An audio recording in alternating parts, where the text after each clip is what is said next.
Yo, what up? How y'all doing, folks? Just bringing you some good old trucking. It is the 5th of March, 4:30. Got some music and gonna listen to a little Joe Rogan podcast. I'm gonna buy an mansion.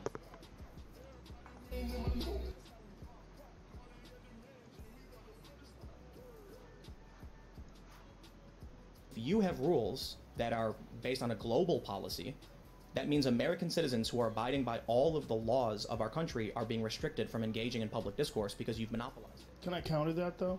Because these foreign governments are restricted by the same rules. So if they violate those same rules, they will be removed. So if they play within those rules, they can participate in the discourse, even if they and we're going to be hauling some milk. Elections. On the other hand, if the people that are on the platform play by those rules, they can also counteract. Unless their ideology goes in line with U.S. law and is legally allowed, as opposed to what you allow. So foreign governments can absolutely keep making new accounts and keep botting and keep manipulating. They can even post things that'll go viral and then get banned and not care. Right. But a private American citizen can say, here's my opinion, I refuse to back down. I see what you're saying. You will ban him. So we can see that at a certain point, you have a lot. Twitter is slowly gaining, in my opinion, too much control from your personal ideology based on what you've researched, what you think is right, over American discourse. If Twitter, and this is my opinion, I'm not a lawmaker, but I would have to assume if Twitter refuses to say in the United States you are allowed to say what is legally acceptable, period, then lawmakers' only choice will be to enforce regulation on your company. Actually, Tim, I spend quite a bit of time talking to lawmakers as part of my role, head of public policy. I spend a lot of time in D.C. So Jeff and I both spend a lot of time in D.C. And I think from the perspective of lawmakers, they, across the spectrum, are also in favor of policing abuse and harassment online and bullying online. Well, those are things that people care about because they affect their children, and they affect their communities, and they affect individuals. And so I don't think that, and as a private American business, we can have different standards than what an American government-owned corporation or American government would have to institute. Those are two different things. And I understand your point about the influence, and I'm not denying that. Certainly, Twitter is an influential platform, but like anything, whether it's the American law or the rules of Twitter or the rules of Facebook or rules of any platform, there are rules, and those rules have to be followed. So it is your choice whether to follow those rules and to continue to participate in a civic dialogue, or it's your choice to not do that. Absolutely. You've monopolized public discourse to an extreme degree, and you say my way or the highway. We haven't monopolized it. There are many different avenues for people to continue to have voice. There are many different platforms that offer that. We are a largely influential one. I'm not trying to take away from that, and we're a very important one. You don't need to be the most important. It's just that you are extremely important. And it's a compliment. Twitter has become extremely powerful. But at a certain point, you should not have the right to control what people are allowed to say. No private, or look, I'm a social liberal. I think we should regulate you guys because you are unelected officials running your system the way you see fit against the wishes of a democratic republic. And there are people who disagree with you who are being excised from public discourse because of your ideology. That terrifies me. And we can take it one step further. So Tim, just so I understand, so are you suggesting that we don't have any policies around abuse and harassment on the platform? I'm trying to understand what it is you're saying, because I'm not sure I'm following you. So you don't think we should have any rules about abuse and harassment? So even the threats that you received, that you mentioned that we didn't, but you mentioned a number of threats that you received, and you were quite frustrated that we hadn't taken action on them. You think we shouldn't have rules that? I'm frustrated because of the hypocrisy of when I see the flow of one direction. And then what I see are Republican politicians who, in my opinion, are just too ignorant to understand what the hell's going on around them. And I see people burning signs that say free speech. I see you openly saying, we recognize the power of our platform, and we are not going to abide by American norms. I see the manipulation of Twitter in violation of our elections. I see Democratic operatives in Alabama waging a false flag campaign using fake Russian accounts, and the guy who runs that company has not been banned from your platform. Even after it's been written by the New York Times he was doing this. So we know that not only are people manipulating your platform, you have rules that remove honest American citizens with bad opinions who have a right to engage in public discourse, and it's like you recognize it, but you like having the power. I'm not quite sure at what point... So just to get back to my point, so you believe that Twitter should not have any rules about abuse and harassment or any sort of hate speech being platform. That's your position. Well, that's extremely reductive. I don't know, maybe too simplistic. The point I'm trying to make is... But that is the point you're trying to make. You're asking us to comply with the U.S. law that would criminalize potential speech and put people in jail for it, and you're asking us to enforce those standards. Well, I mean, if you incite death, that's a crime. You can go to jail for that. So at the very least, you could, like, when you have people on your platform who committed a crime, you don't ban them. I say, well, that's really weird. And then when you have people on your platform who say a bad, naughty word, you do ban them. I say, well, that's really weird. I mean, I've seen people get banned for tweeting an N to you.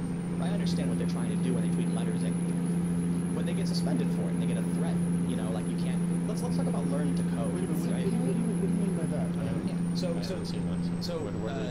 There are people who know that they can tweet a single letter, and the next person knows what letter they need to tweet. You see what I'm saying? So you'll see, you know, one user will say N, the next user will put an I, the next user will put a G. Yes. And so they get suspended for doing so. And these are the people who are trying to push the buttons on the rules, right? They get suspended for that? Absolutely. So, because I think, but here's the thing. I think your team understands what they're doing. However, you get really dangerous territory if someone accidentally tweets an N and you assume they're trying to engage in a harassment campaign, which is why I said let's talk about learn to code. Well, we do look at coordination of accounts. Do you do that through direct messages? I don't know about direct messages, but on do you read direct messages? We don't read direct messages. We don't read them unless they're pushed to us that they have received. So you read their direct messages they send you. So if you have a direct message and someone says that received that threat to us, then we would read it. Does anyone in the company have access to direct messages other than that? Only in the context of viewing. Other than that, they're not accessible? I don't know what you mean. Like, we're not reading them. We're not reading them. Is it possible that someone could go into Tim's direct messages and just read his direct messages? So if Tim writes an N, and I write an I, and Jamie writes a G, can you go into our direct messages and say, hey, let's fuck with Jack, and we're going to write this stuff out, and we're going to do it, and let's see if they ban us? You can't read that. I don't think so. So if that's the case, how would you know if there was a concerted effort? I think what he's saying is, like, if we do see those train of replies, then that is coordination. You know what people are doing, right? The point I'm trying to make is, how do you prove it? well, I think beyond the N, like, you know, the first person with the letter, you can't prove he did it, but everybody else you kind of can. But I don't think we would. Well, look, I can say this. I've been sent numerous screenshots from people. Screenshots can be fake, I recognize that, but I've seen people actually tweet, and I've seen the tweet follow up. Right after one letter. Yeah, someone tweeted at you, someone decently high profile, like a big YouTuber, tweeted an N at you, and they got like a 12-hour suspension. Yeah. Well, let's talk about learn to code, right? Why are people being suspended for tweeting hashtag learn to code? Yeah. We did some research on this. Yes, we did some research on this.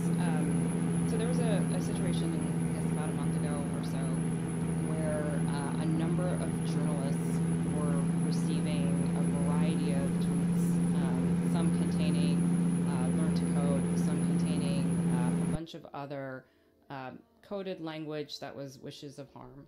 These were thousands and thousands of tweets being directed at a handful of journalists.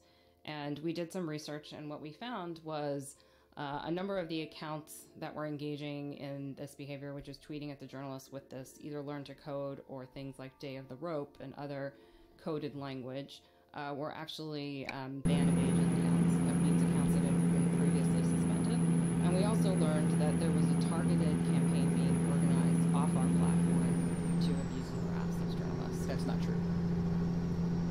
So see, here's the thing. An activist who works for NBC wrote that story and then lobbied you. You issued an official statement, and then even the editor-in-chief of the Daily Caller got a suspension for tweeting "Learn to Code" at the Daily Show. So I have never talked to anybody from NBC about this issue. So I'm right, but sure. so they report it. Don't misrepresent me. They report it. The narrative goes far and wide amongst your circles. Then all of a sudden, you're seeing high-profile conservatives tweeting a joke, getting suspensions. So again, some of these tweets actually contained death threats, wishes of harm, other coded language that we've seen to mean death to journalists. So it wasn't about just the learn to code. It was about the context that we were seeing. Come on, that's just not true. That's just not true. The editor-in-chief of the Daily Caller was suspended for tweeting nothing but hashtag learn to code. So, Tim, can I finish? Yeah. So we were looking at the context, and what was happening is there were journalists receiving hundreds of tweets. Some had death threats, some had wishes of harm, some just learned to code. And in that particular context, we made a decision. We consider this type of behavior dogpiling, which is when all of a sudden individuals are getting tons and tons of tweets at them. They feel very abused or harassed on the platform. Can we pause this because this is super confusing for people who don't know the context. The learn to code thing is in response to people saying that people that are losing their jobs, like coal miners and truck drivers and things like that, could learn to code. It was almost like in jest initially. Or if it wasn't in jest initially, it was so poorly thought out as a suggestion that people started mocking it, right? Correct? So the first stories that came out were simply like, can miners learn to code? Right, no coal miners, right. And the hashtag learn to code is just a meme. It's not even necessarily a conservative one, though you will see more conservatives using it. But people are using it to mock how stupid the idea of taking a person who's uneducated, who's in their 50s, who should learn some new form of vocation, and then someone says learn to code, and so then other people, when they're losing their job or when something's happening, people would write learn to code because it's a meme. Well, not even necessarily. I would just characterize learn to code as a meme that represents the elitism of modern journalists and how they target certain communities with this day. So to make that point, there are people who have been suspended for tweeting something like, "I'm not too happy with how BuzzFeed reported the story hashtag learn to code," right? Make a representation of these people are snooty elites who live in ivory towers. But again, this is a meme that has nothing to do with harassment, but some people might be harassing somebody who might tweet it. Why would we expect to see, even still today, I'm still getting messages from people with screenshots saying I've been suspended for using a hashtag, and the editor-in-chief of the Daily Caller, right? He quote tweeted a video from the Daily Show with hashtag learn to code, and he got a suspension for it. So why learn to code? Why is that alone so egregious? And I don't think it is so egregious. So is it just something that got stuck in an algorithm? No, it was, again, a specific set of issues that we were seeing targeting a very specific set of journalists, and it wasn't just the code, it was a couple of things. A lot of the accounts were ban evaders, which means they've previously been suspended. A lot of the accounts had other language in them, or tweets had other language, like day of the brick, day of the rope, oven ready. These are all coded meanings for violence against people. Right. And the people who were receiving this were receiving hundreds of these in what appeared to us to be a coordinated harassment campaign. And so we were trying to understand the context of what was going on and take action on them. Because again, I don't know, Joe, if you've ever been the target of a dogpiling event, but it is not particularly fun when thousands of people or hundreds of people are tweeting at you and saying things, and that can be viewed as a form of harassment. It's not about the individual tweet, it is about the volume of things that are being directed at you. No, I understand. And so in that particular case, we made the judgment call, and it is a judgment call, to take down the tweets that were responding directly to these journalists that were saying learn to code, even if they didn't have a wish of harm specifically attached to them because of what we viewed as coordinated attempt to harass them. And again, like I was saying, some of the other signals and coded language. And we were worried that learn to code was taking on a different meaning I understand what you're in saying. that particular context. So, but in and of itself, though, it still seems like there's alternative meanings to learn to code. It still could be used, as Tim was saying, to mock elite, snooty. Speak truth to power. Yes, absolutely. Yes. I agree with you. So it's really about the context of what was happening in that situation and all those other things. I think in a very different situation, we would not take action on that. Okay, but doesn't that seem like you're throwing a blanket over a very small issue? Because learn to code in itself is very small. The blanket is cast over racism. The blanket is cast over this all the other horrible things that are attached to it. But the horrible things that are attached to it are the real issue. This learn to code thing is kind of a legitimate protest in people saying that these minors should learn to code. That's kind of preposterous. Well, the first articles weren't mean. It was just Learn to Code kind of identified you have these journalists who are so far removed from Middle America that they think you can take a 50-year-old man who's never used a computer before and put him in a... Right. But the stories, I think, were legitimate. Yes. But the point more so is it was a meme. The hashtag, the idea of Learn to Code condenses this idea, and it's easy to communicate, especially when you only have 280 characters, that there is a class of individuals in this country. I think you mentioned on, was it Sam Harris, that the left, these liberal journalists only follow each other? Yeah, in the run-up to the 2016 Yeah, and so, I mean, I still believe that to be true, and I've worked in these offices. It has changed. They've done the study again, the visualization, and now there is a lot more cross-pollination. But what we saw is folks who were reporting on the left end of the spectrum mainly followed folks on the left, and folks on the right followed everyone. Right. What you were talking about earlier, that there's these bubbles. There's bubbles, and we've helped create them and maintain them. So here's what ends up happening, and this is one of the big problems that people have with this story particularly. You have a left-wing activist who works for NBC News. I'm accusing you of having read the article. He spends like a day lobbying to Twitter saying, "Guy, you have to do this. You have to make these changes." The next day, he writes a story saying that 4chan is organizing these harassment campaigns and death threats. And while 4chan was doing threads about it, you can't accuse 4chan simply for talking about it, because Reddit was talking about it too, as was Twitter. So then the next day, after he published his article, now he's getting threats, and then Twitter issues a statement saying, "We will take action." And to make matters worse, when John Levine, a writer for The Wrap, got a statement from one of your spokespeople saying, "Yes, we are banning people for saying Learn to Code," a bunch of journalists came out and then lied. I don't realize that this is fake news. And the second statement was published by Twitter saying it's part of a harassment campaign. And so then the mainstream narrative was, oh, they're only banning people for harassment campaign. But you literally see legitimate individuals getting suspensions for joining a joke. Oh, there for sure are mistakes. I don't think that any of us are claiming that we got this 100% right. And probably our team having a lack of context into what's happening as well. And we will fully admit, we probably were way too aggressive when we first saw this. Especially when we made mistakes. I hope this clarifies then. You have situations like this where you can see, you know, this journalist, I'm not going to name him, but he routinely has very, like, left-wing, I don't want to use overly esoteric words, but intersectional dogmatic points of view, right? So this is considered, so like intersectional feminism is considered like a small ideology. People refer to these groups as the progressive left or egalitarian left. These are basically people who hold views that a person is judged based on the color of their skin instead of the content of their hair. So we have the right-wing version, which is like the right, the left-wing version, which is like intersectional feminism is how it's referred to. So you'll see people say things like, you know, typically when they rag on white men, or when they say like white feminism, these are signals. These are basically so much about he writes extremely biased and context story. Twitter takes action in response, and seemingly in response. He says, let's see, consumers are going to be and he's spreading comments. He's the one who's inherently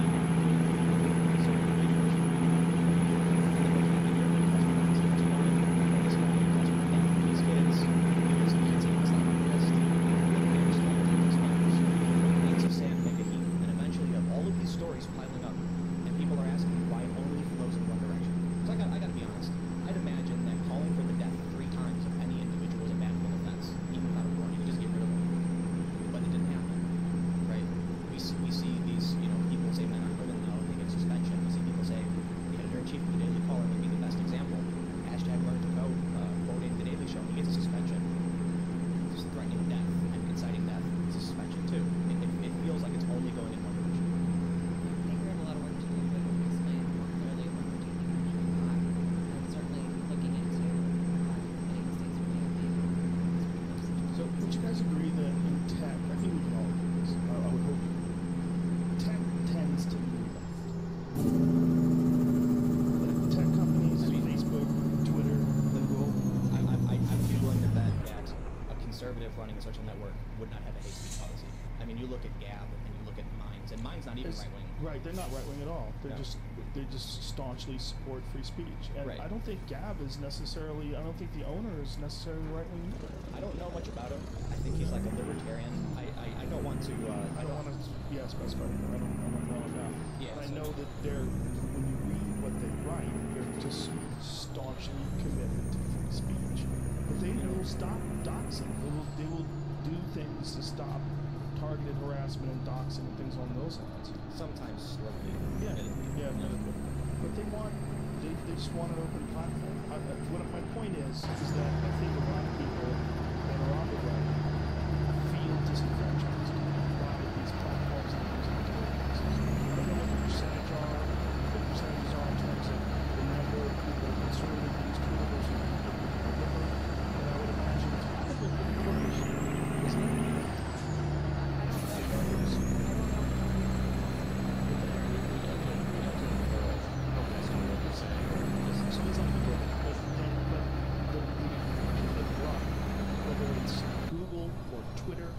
Facebook, any of these platforms, YouTube for sure, powerful leaning towards the left. Wouldn't we all agree to that? We don't ask our employees, but my guess is that many employees are not so positive. It's really fascinating. But I also think, I mean, you point out all the companies you mentioned are exactly the same. Yes, and they're all in we that. do, you know, we do have the challenge of some political thinking Yes. as well. But and we, you know, I have said publicly that yes, we will have more of a liberal bias within our company, so this to see that. Right. But that doesn't mean that we put that in our rules. Right. And But hold on a second. Because what I'm getting at is that at some point in time, things have to get down to a human being looking and reviewing at cases. And if you guys are so left wing in your staff and the area that you live in and all these things are almost naturally going to lean left. Is that fair to say? if we were purely looking at what a lot of the stage discussing the concepts of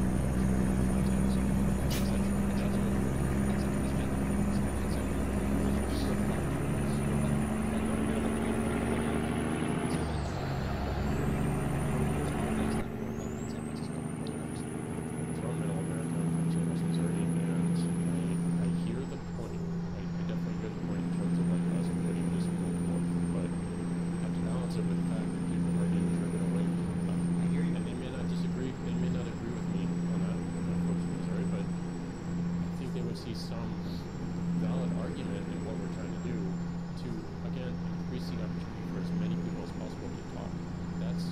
That's it. It's not driving the Where you outcomes stop. that you're speaking to. Where you stop? What community is and isn't deserving of protection? Are conservatives not deserving of protection for their opinions? But I want to They're being focus on individuals and increasing the absolute number of people who have the opportunity to speak on the platform. So then, do you need a rule for body dysphoria? Do you need a rule for other kin? Right? And you see what I'm asking you? You have a specific. I see what you're asking, but like, and this came from a call and research, and there's disagreement as to whether this is the right outcome or not.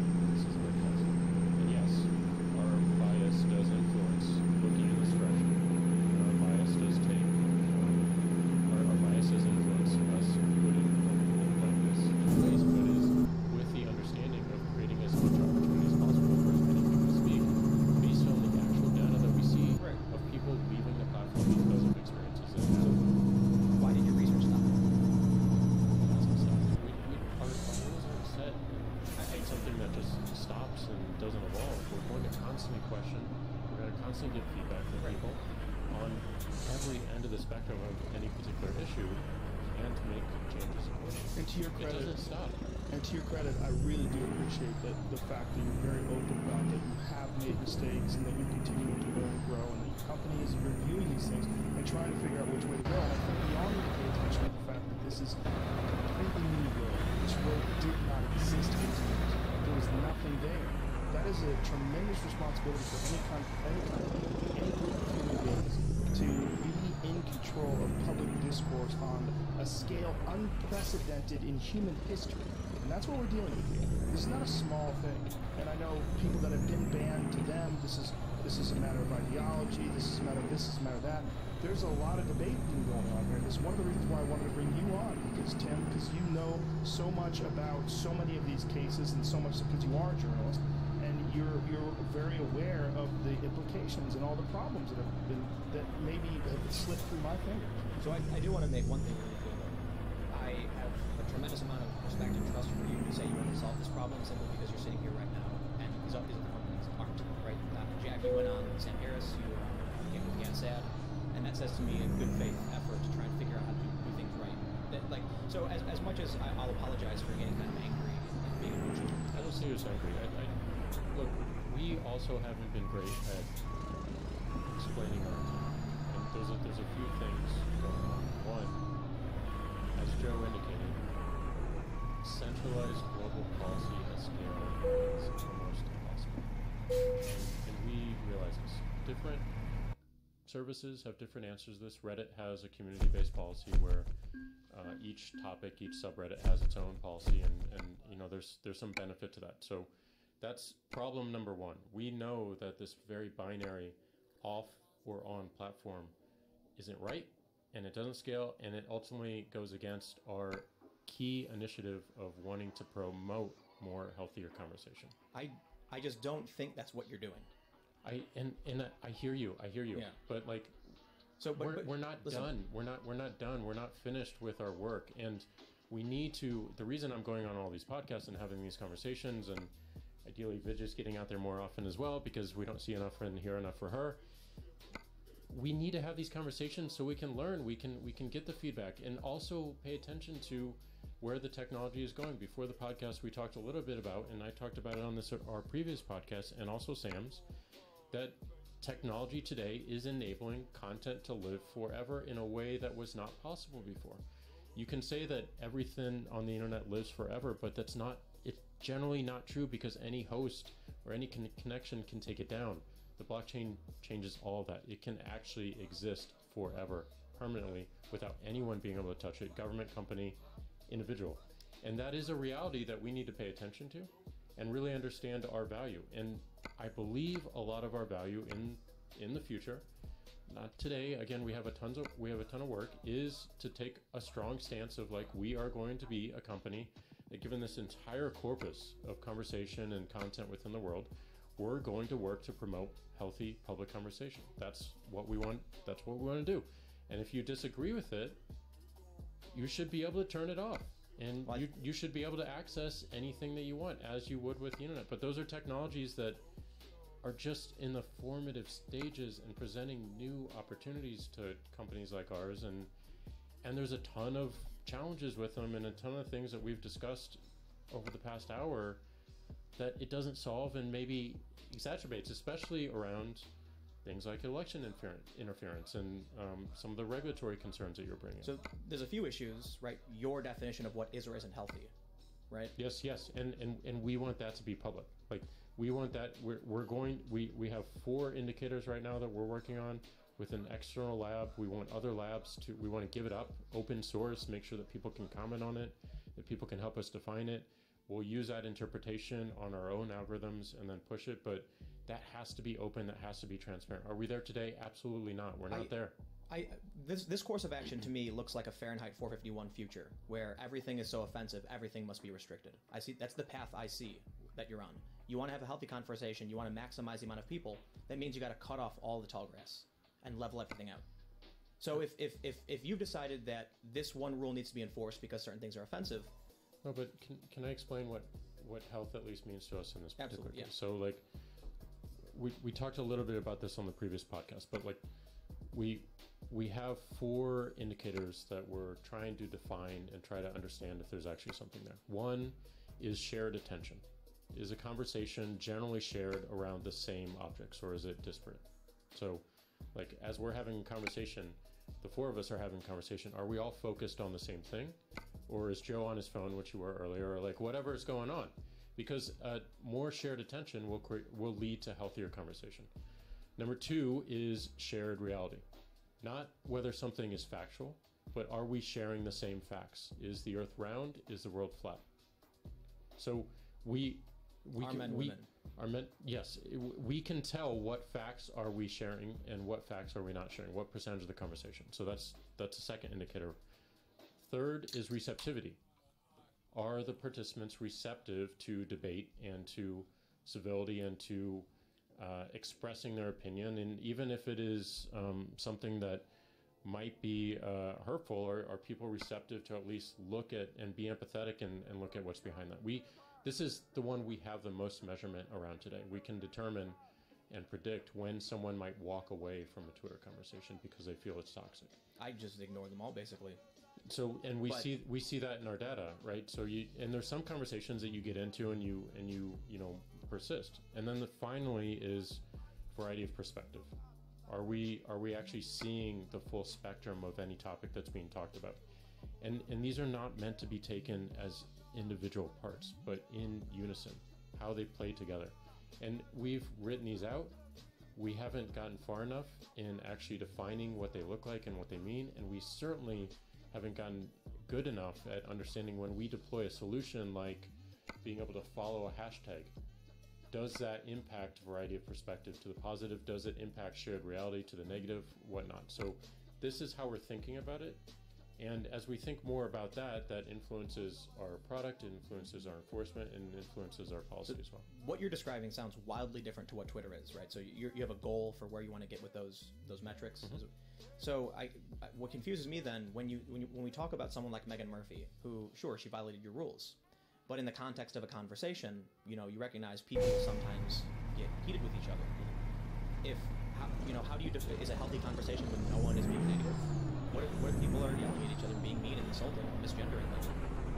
I think it's a question of what threshold do we have, what control we can give people to vary the spectrum on what they want to see. That feels right. I mean, Joe and your Alex podcast did exactly this thing. You're hosting a conversation. You had both of your guests who started talking over each other. You paused the conversation, you said, let's not get combative. Someone said, not being combative. You said, you're all talking over each other. And there's a dynamic that the conversation then shifted to that got to some deeper points, right? You could have just said, let that happen and let it go. And that's fine too. It's up to who is viewing and experiencing that conversation. And I agree with you, it is completely far off from where we are today.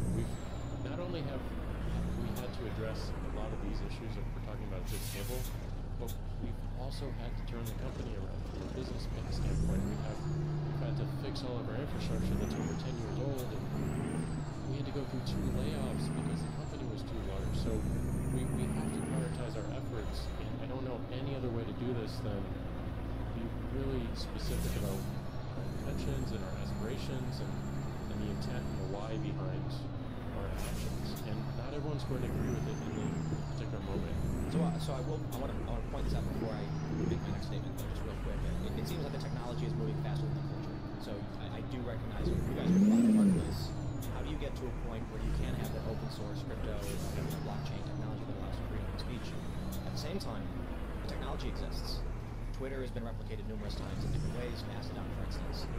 What's disconcerting to me is, and maybe you have research on this, which is why you've taken the decision you have, but when you ban someone because they've said, bad opinions, misgendering, well, they're not going to go away. They're going to try and find any way they can speak. So what effectively happens is you're taking all of these people from a wide range of the most prison murderers all the way to pot smokers, and you're putting them in the same room with each other, and you're saying you're not welcome here. Well, what happens when you take someone who smokes pot and put them in prison with a bunch of gangbangers and murderers? They fall to that. So, totally good point. I'm hyper aware of our actions saying more and more things. Well, this is something that I want to discuss. This is really important in this when we're thinking. What about roads to redemption? What about someone like Megan? What about anyone? Alex Jones, Milo? Can we find a path for people to get back to the platform? For good or for bad, like or not, there is one video platform that people give a shit about, and that's YouTube. You get kicked off of YouTube, you're doomed. and that's just reality. You can go, Vimeo is wonderful. There's a lot of great video platforms out there. They have a fucking tiny fraction of the views that YouTube does. That's just reality. The same thing can be said for Twitter. Whether or not other platforms exist that's inconsequential. The vast majority of people are on Twitter. The vast majority of people that are making, posts about the news and breaking information, they do it on Twitter. What can be set up, and have you guys given consideration to some sort of a path to redemption? Yeah, I think there's redemption and there's rehabilitation. Okay. We haven't done a great job at having a cohesive stance on rehabilitation and redemption. We haven't in part. So the whole focus behind the temporary suspensions is to at least give people pause and think about why they violated why and how they violated our particular rules that they signed up for when they came in through our terms of service. Whether we agree with them or not, this is the agreement that we have. I'm just thinking this, I'm sorry to interrupt you, but it would be kind of hilarious if you guys had an option, like a mode of Twitter, an angry mode, like, fuck, I'm angry right now, so I'm going to type some things, and it says, hey dude, why don't you just think about this, we're going to hold it for you in the queue, and people do that in their drafts, but I'm sure they do, but it would be funny if you had an angry mode. Yeah, but like, you guys, I notice you guys are using a lot of curse words, and you're saying a lot of bad things. We're going to put you in angry mode, so think about this. You have to make several clicks if you want to post this. And there is research to suggest that people expressing that actually tends to minimize more violent physical.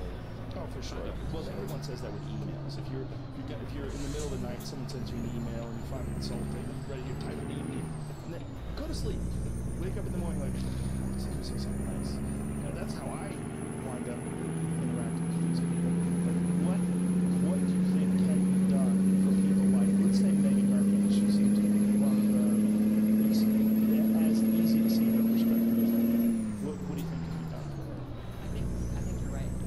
I think that I would love to get to a point where we think of suspensions as temporary. And she's mad for life. Right now, that's the only option that we've built into our rules, but we have every capability of changing that, and that's something that I want my team to focus on, is thinking about, as Jack said, not just coming back after some time period, but also, like, what more can and should we be doing with the product itself early on to educate people. So one of the things that we're working on is a very simple course. It's 2 pages, 20. I made sure that others don't write it, it's written in as many pictures as we can, examples in there, and like really taking the time to educate people. And again, people aren't always going to agree with those rules, and we have to address that too. But at least simplifying it and educating people so that they can get to that stage. But once they do, understanding that there are going to be different contexts in people's lives, different times, they're going to say and do things that they may not agree with, and they don't deserve to be suspended forever from a platform. So how do you get to it? So this is something that actually we just had a meeting on this earlier this week with our executive team, and identifying kind of some of the principles by which we can think about time backing suspension. So it's work, we have to do it, and we're going to figure it out. I'm not going to tell you it's coming out right away, but it's on our roadmap. It's something we want to do. Why don't you set a jury system? When someone reports something, instead of you have to worry about it, there would be no accusation of bias if 100,000 people read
buy stock, but that doesn't mean they have influence on day-to-day Well, operations. I think depending on which political faction you ask, they'll say money is influence, right? So I'm not going to say that the Saudi prince who invested in Twitter, because again, I've only it's been a while since I've read these stories, is like showing up to your meetings and throwing his weight around. But at a certain point, definitely not doing that. But you know, I'm not trying to trust you, right? This guy's throwing over $1 billion, I think, into Twitter. Twitter has influence on our elections. Foreign governments, foreign government actors have stake in Twitter. It worries me that when you base your personal decisions on unelected group of people, you have such tremendous power in this monopoly of public discourse, near monopoly. Like you were saying, some platforms, Twitter has no competition. So I just have to hope and trust you have the best interest at heart. But you, at the end of the day, it's authoritarian. No one chose you to be in charge of this. I understand you mentioned you discovered Twitter, but here I am looking at, both of you have this tremendous power over whether or not someone can get elected. You can choose to ban someone and tell me all day and night you have a reason for doing it. I just have to trust you. That's terrifying. There's no proof. There's no proof Alex Jones did any of these things other than things he's posted, right? I understand that. That's actually what I was on the phone with Alex just texted me saying a child that was disputing what people were saying about a video of the child getting harmed. And so do we just trust unelected, extremely wealthy individuals, Saudi princes, as a publicly traded company, who knows where the influence is coming from? The rules are based on a global policy, and I'm sitting here watching, wow, these people who were never chosen in this position have too much power over my politics. But that's why it's so important to take the time to build transparency. That's part of not just talking to you guys, but also building. I think one of the things that I really loved about the new product is to disable any sort of ranking in our timeline of anyone. You don't have to see your algorithms anymore. These are the kinds of things that we're thinking about. How do we give power back to the consumers so that they can see what they want to see and they can participate the way they want to participate? And this is the long term. I get it. We're not there yet, but this is how we're thinking.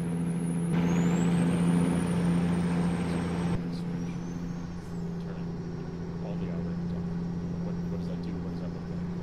So these are the conversations that we're having in the company, whether they're good ideas or bad ideas. We have to determine that. So we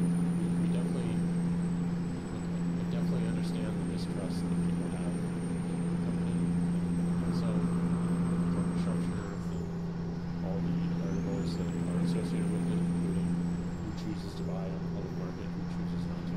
I get all of it, and I grew up on the internet. I'm a believer in the internet principles, and I want to do everything in my power to make sure that we are consistent with those ideals. At the same time, I want to make sure that every single person and do everything in my power has the opportunity to participate. So let me ask you a question. For your policy as it pertains to, say, Saudi Arabia, right? Do you enforce the same hate speech rules on Saudi Arabia? Our rules are global. We enforce them against everyone. So even in countries where it's criminal to be LGBT, you will still ban someone for saying something disparaging to, or saying to that effect. Like, let's say Saudi Arabia sent someone to death for, I don't want to call it Saudi Arabia specifically, let's call it Iran, because I believe that's the good focus right now of the Trump administration. Iran, it's my understanding, it's still punishable by death, I could be wrong, but it is criminal. If someone then directly targets one of these individuals, will you ban them? I mean, do you guys function in Iran? Because I think We're blocked in Iran. yeah, that's right. But there are some countries where, for instance, Michelle Malkin recently got really angry because she received notice that she violated blasphemy laws in Pakistan. Right? So you do follow some laws in some countries, but it's not a violation. Like, so I guess the question is in Pakistan, it's really clearly a different culture. So we do have a per country concept of non-visible. But so I guess the question. Just to add on to what Jack's saying, we actually are very, very transparent about this. So we publish a transparency report every 6 months that details every single request that we get from every government around the world and the content that they ask us to. We post that to an independent third-party site. So you could go right now and look and see every single request that comes from the Pakistani government and what content they're trying to remove from Pakistan. And I've seen a lot of conservatives get angry about this, and it's kind of confusing. I'm like, it's a really good thing. I would want to know if Pakistan wanted to kill me, or blasphemy laws posting pictures of me. So it's a crime. Are they angry about our transparency? There's a perception that you sending that notice is like a threat against them for violating blasphemy laws, whereas it's very clearly just letting me know government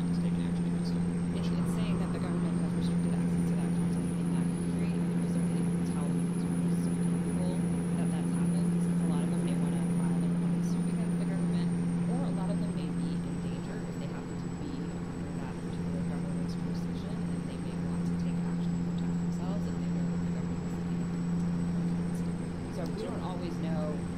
We send the notice to everybody. We don't always know where we are or what type of people we're in. And so we just send that notice to try to be as transparent as possible. The main point I was trying to get to is your policies support a community, but there may be laws in a certain country that does not support that community and finds it criminal. Right? So your actions are now directly opposed to the culture of the country. I guess the point I'm trying to make is that if you enforce your values, which are perceivably not even the majority of this country, if you're consider yourselves more liberal leaning than you're half of the United States, but you're enforcing those rules on the rest of the world that use the service, it's sort of forcing other cultures to adhere to yours. So a lot of our rules are based on that just purely in the US. Doesn't the UN Declaration guarantee the right of all people through any medium to express their opinion? It does. And why It can't they speak? also has conditions around particular speech, inciting violence, and some of the aspects that we speak to as well. And it protects Which is in the specific covenant. categories, whether it's religion, race, gender, sexual orientation. Those are all also protected under the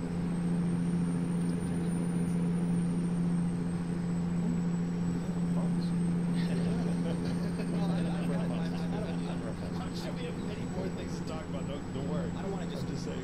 I've got a bunch of other things that because here's the thing. There's a bunch of other issues having to do with bias and censorship, and I feel like we've kind of beaten that horse relentlessly. But I think that horse is good to beat. And I think it's also good to address why the horse is being beaten and why it exists in the first place. And I really want to say this again. I really appreciate the fact that you guys are so open and that you're willing to come out here and talk about this, because you don't have to.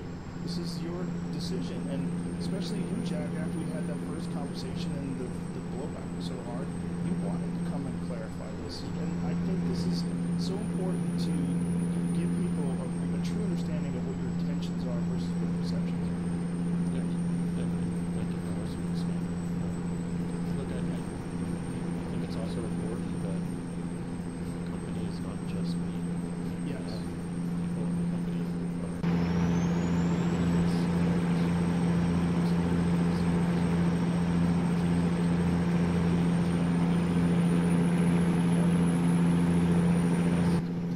I don't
someone could use a VPN, perhaps, and maybe additional email accounts, and they could gain the system.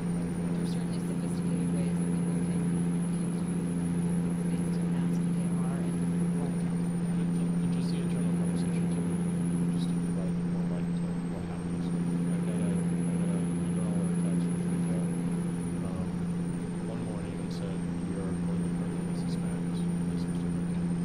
It's not a what you think, it's we're going to do this. And I then have an opportunity to ask questions. I asked the question why. He gave me a link back to the document of all the findings in the same day. We took the action. I was on Twitter. A bunch of people pointed me at this particular case, sent some of those tweets to her. What's going on? So that's in the background. Wouldn't you just terminate anybody associated with the company that was doing this? I mean, keep in mind too, at the time when this campaign was happening, he admitted to engaging in the operation in a quote to New York Times, and you banned the accounts associated with it. So if you know he's the one running the company, wouldn't you be like, okay, you're done? Do you want us to take every single newspaper account's attribution? Because what we were able to do with Jacob Wall's situation is actually tie those accounts in our own systems. Right. That he Well, you actually control the right. accounts, not just take the word of the newspaper. You said you banned his accounts, Yes. and you know from his own statement and from his tweets that he was the one running the company. Jacob Wall. No, John Morgan. Oh, sorry. I'm getting confused about Jacob Wall, it's announced in the USA Today, he says eyewitness. And you're like, okay, we can look at his account, we can see, get rid of him. With new knowledge, you said you did take those accounts down. I believe we were able to take down a certain cluster of accounts that we saw engaging with the paper, and we weren't necessarily able to tie it back to the person. Even if they say they did it. And this is where I get back, like, we like to have some sort of attribution that's direct that we can see. Would we just take any newspaper or any article at face value and just action it? That's good. Would you have to contact him and get some sort of statement from him in order to take down his account? I mean, I don't think he would admit to manipulating Twitter if we asked him, so. But if you could get the fact that he communicated with a newspaper, right? To clarify what they said, what they claimed to the New York Times was that it was a false flag. New York Times said they reviewed internal documents that showed they admitted it was a false flag operation. The guy who runs the company said, oh, his company does this, he wasn't aware necessarily, but it was an experiment. So he's given kind of, in my opinion, duplicitous, like, not straightforward, but at the time of this campaign, which he claims to know about, he tweeted that it was real. So during the War and War campaign, he tweets, wow, look at the Russians. Then it comes out later, his company's the one that did it. So you're kind of like, oh, so this guy was propping up his own fake news, right? Then when they get busted, he goes, oh no, it's just my company doing an experiment. But you tweeted it was real. Experiment. You used your verified Twitter account to push the fake narrative your company was pumping on this platform. And so the point I want to make, I guess, is... Ban him, bring back Morgan Murphy. Megan Murphy. Sorry. Morgan Murphy's a friend of mine. Sorry. So this is, I haven't read the story, it's been like 2 months since the story broke, so I could have my, I don't want to get some of my facts wrong. But the reason I bring this up was not to accuse you of wrongdoing, was to point out that I don't think that people who work at Twitter are twirling their mustaches, laughing, pressing the ban button when it's conservative. I think it's just, there's a bias that's unintentional that flows in one direction. So you see the news about Jacob Wall, and I think there's a reason for it too. There's a couple of reasons. For one, your staff is likely more, you've mentioned more likely to lean left and look at certain sources. So you're going to hear about more things more often and take action on those things, as opposed to the other side. But we have to consider like where the action takes place. I'm speaking more broadly to the 4,000 people that we have as a company versus the deliberateness that we have on video stuff. I just mean when we look at a company-wide average of all of your employees and the direction they lean versus the news sources they're willing to read, you're going to see a flow in one direction, whether it's intentional or not. So I think the challenge is... Escalation of our platform. We're looking at what signals we can see. And once in a while we will get tipped off to something, but like for the most part, when we're looking at manipulation, it's not like the New York Times can tell us like what's going on the platform. We're the ones that have the metadata of that counts. We're the ones that can see patterns of behavior at scale. But I hear your point. I knew one thing, and I didn't know that it was because, as you said, we're really banning this account. And yes,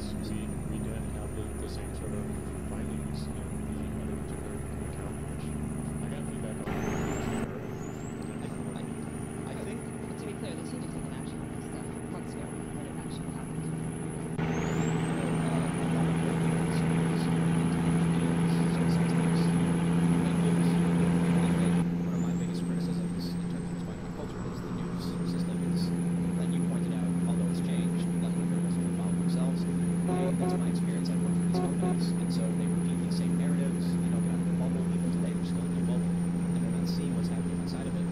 And then what happens is, according to data, I think this is from Pew, most new journalism jobs are in blue districts. So you've got people who only hear the same thing, they only cover the same stories.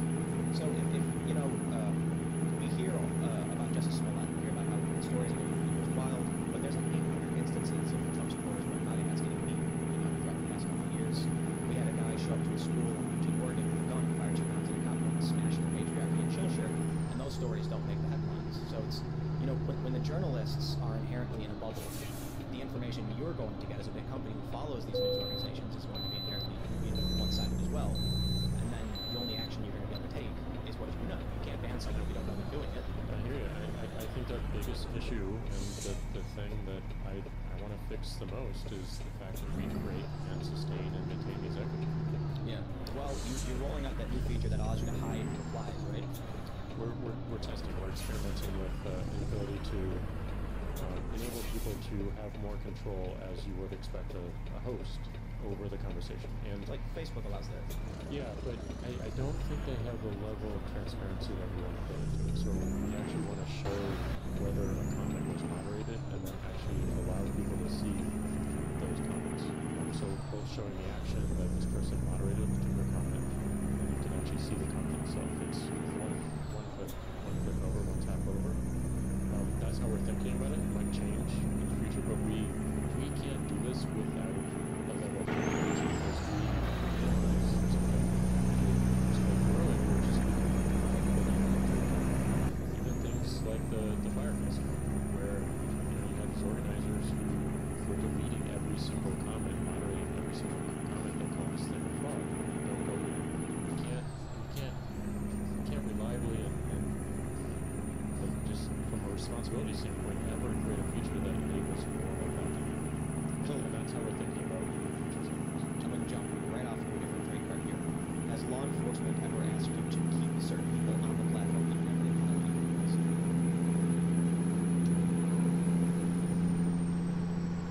So then this, to the next question of rank bias, you have the issue of Antifa versus the Proud Boys and Patriot Group, and Twitter permanently excised anyone associated with Proud Boys. Antifa accounts who have broken the rules repeatedly, branded known cells that have been involved in violence, also after the rules. Is there a reason? Well, the Proud Boys will be revolted too because actually look at documentation announcements that members of that organization have made and personalities in the real world. That was what we were focused on, and subsequent to our decision, the FBI also designated. That's not true. It's not true. That's not true. No, that's not true. Yeah, the Proud Boys started out as a joke. Gavin McGinnis, Anthony Cumia, who's part of Open and Anthony Myers' own show, told me about it. It happened on his show because there was a guy that was on the show and they made a joke about starting a gang based on him because he was a very feminine guy and they called him the Proud Boys. And they went into detail about how this thing became from a joke and saying that you could join the Proud Boys and everyone was, was like being silly to people joining in, and then it becoming this thing to fight Antifa, and then becoming infested with white nationalists, and becoming this thing. Well, in many ways it was, but it's been documented how it started and what it was, and misrepresented as to why it started. I think there's some things that should be clarified about them, but Gavin has made a bunch of statements that cross the line. Yes. He claims to be joking, and so that's well, he did on my podcast. He was talking to me about Antifa, that when Antifa was blocking people like Ben Shapiro's speeches and things along those lines and stopping conservatives from speaking, you should just punch him in the face. We're going to have to start kicking people's asses. Right. And I was like, this is not just irresponsible, but foolish and short-sighted and just a dumb way to talk. So then you have the Antifa groups that are engaging in the same thing. The famous bike lock basher incident where a guy showed up, hit seven people over there with a bike lock. They subsequently released his name. I'm going to leave that out for the time being. You have other groups like By Any Means Necessary. You have in Portland, for instance, there are specific branded factions. There's the tweet I mentioned earlier where they doxed ICE agents and they said, do whatever inspires you with this information. And I mean, you're tagged in a million times. I know you probably can't see it, but you can actually see that some of the tweets in the thread are removed.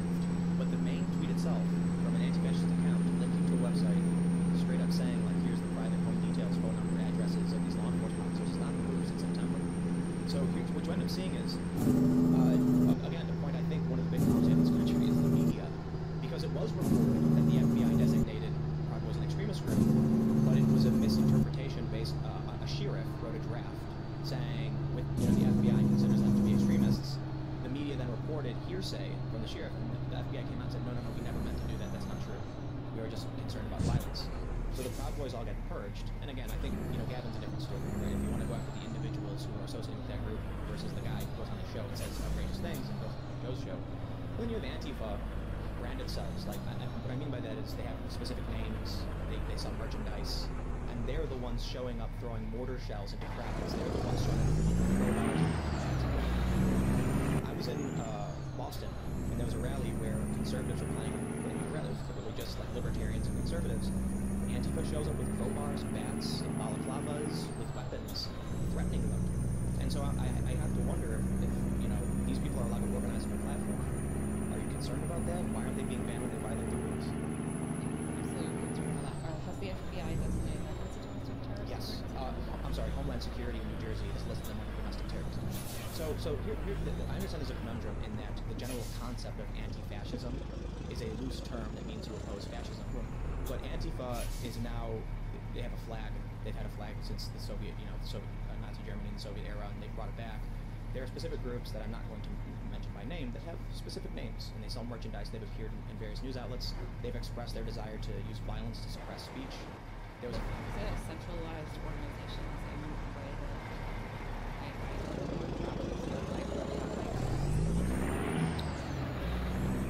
that it's not the same, but there are specific branded cells. So that's why I bring them up specifically. I realize, someone showing up to a rally wearing black hoodie and sunglasses, we get a ban. But there are groups that organize, specifically call for violence. They push the line as likely as possible. They advocate sabotage and things like this. And, when the Proud Boys go out and get in fights, they're not getting in fights for themselves. They're, and I should point out that they decided to call for violence based on Antifa calling for violence. And based on Antifa actually actively committing violence against conservative people that were there to see different things. Well, it partly started because in Berkeley, there was a Trump rally. So actually, after Milo got chased out of Berkeley, there was $100,000 in damages. I mean, there's a video of some guy in all black cracking someone on the back who's on the ground, unconscious. So these conservatives see this, and they decide to hold a rally saying we won't back down. They hold a rally in Berkeley, and then Antifa shows up again. I understand you can't figure out who these people are for the most part. They're decentralized. But then this incites an escalation. You then get the rise of the based stick man, they called it. This guy shows up in armor with a stick, and he starts swinging back. And now you have two factions forming. So while I recognize it's much easier to ban a top-down group, there are, the difference I guess is, when you look at the Proud Boys, it's straight top-down vertical. You look at Antifa, and there's different cells of varying size, and they're different accounts. So I have to I guess the argument I could make is, if you're going to ban the Proud Boys, by all means, under your justification. But if you look at a specific channel that's got 20,000 followers that cheers them on, right? These are people who throw mortar shells into crowds. Isn't that advocating for, terrorism, incitement to violence? So I guess the question is, how come they don't get removed? Well, in the past when we've looked at Antifa, we ran into this decentralization issue, which we weren't able to find in the same leadership-based documentation that they stand for. But absolutely, I think it's something we'll continue to look into it to the extent that there is. Absolutely. Could I ask you why Gavin was banned? Was there a specific thing that he did, or was it his association with the Proud Boys? Association. He's abandoned that. He's not only that, he's disassociated himself from it and said he completely got out of it and he doesn't want to have anything to do with it. Yeah, and I think this is a great, again, test case for how we think about getting people back on the platform.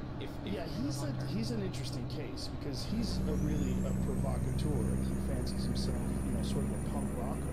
He likes stirring shit. I mean, when he came on my show last time he was on, he was dressed up like Michael Douglas and falling down. He did it on purpose. He brought a briefcase and everything. I'm like, what are you doing? He's like, Michael Douglas, falling down. But he's a showman in many ways, and he did not mean for this to go the way it went. He thought it would be this sort of innocent, fun thing to be a part of. And it's just hit people and it's solve the problem. It just creates a much more complicated It's really what that guy said. He said things way more. Sure. Whether you want to say it's a joke or not, he said things like, choke him, punch him, directly. But I guess was the primary reason for getting rid of them was we thought that the FBI had designated them an extremist group. No, because we did it months in advance. Oh. Yeah, I was just. So it was just his association with the Proud Boys. I don't recall, and I would have to go back, and I don't want to mistake things. I don't recall whether those statements that you're referring to of Gavin's were on clear. So they weren't. There's another, when it comes to the weaponization of rules against, like, Gavin isn't creating a compilation of things he's ever said out of context and then sending them around to get himself banned. Other people are doing that to him, activists who don't like him, and it's effective. In fact, I would actually like to point out there's one particular user who has repeatedly made fake videos attacking one of your other high-profile conservatives, so much so that he's had to file police reports, harassment complaints, and it just doesn't stop. So I guess I'll ask this to this regard. If someone repeatedly makes videos of you out of context, fake audio, accusing you of doing things you've never done, at what point is that valid? And if it's targeted harassment, we can establish it. It's just a really hard thing with us determining whether she's saying or not. Well, it's also when things are out of context, you still have video of the person saying that. I agree that it's out of context and it's disingenuous, but it's still the person saying it, and you're making a compilation of some pre-existing audio or video. So I think in this instance of Gavin, one of the things he said was like a call to violence, but he was talking about, it was in the context of talking about a dog and being scolded. Yeah. So he was like, hit him, just hit him, and then it's like, it turns out he's talking about a dog, like, doing something wrong. And they take that, they snip it, and then it goes viral, and then everyone starts flagging, saying, you gotta ban this guy. Again, I understand, but I guess the issue is, if people keep doing that to destroy someone's life, so I think there's a bigger discussion, I think, both of you could probably shed some important light on too, outside of Twitter. This weaponization of content from platforms is being used to get people banned from their banking accounts. We can talk about Patreon, for instance. And again, this might make something you could chime in on. Patreon banned a man named Carl Benjamin, also known as Sauron God, who's also banned from Twitter. And it was because... Do you know why he got banned from Twitter?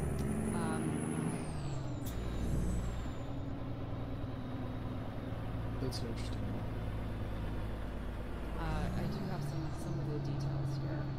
Do you want me to read Yeah, them? please.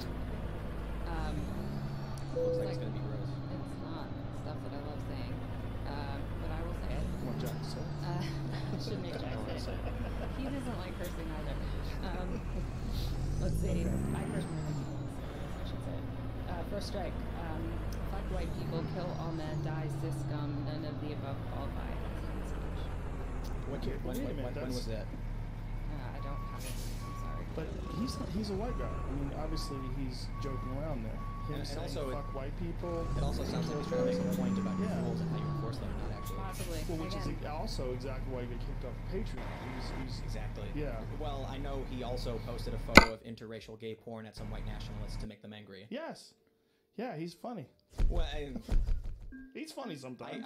I can understand how posting that photo is an egregious violation of the rules, whether or not he was trying to insult some people. That's a very good point, and I wanted to bring that up. Is porn a violation of the rules?